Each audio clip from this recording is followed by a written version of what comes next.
Весь процесс производства газировки управляется компьютером. Кроме самого важного – составления рецепта будущего напитка. На выходе продукт высокого качества. Мы не применяем никаких сахарозаменителей, никаких дополнительных подсластителей. То есть идет, как в старые добрые времена, 100% сахар.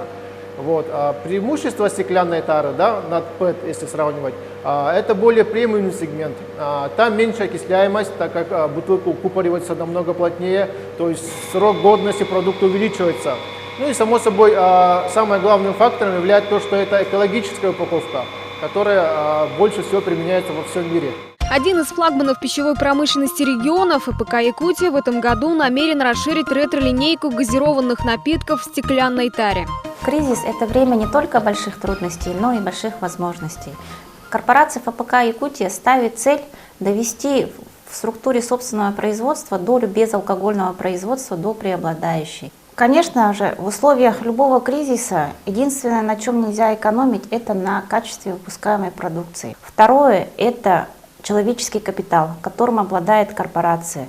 Это у нас наличие собственной производственно-технической лаборатории с постоянным штатом. Качество продукции отслеживается постоянно. В планах у производителей продвигать на рынок новые бренды – Тархун, Барбарис, Лимон и Апельсин.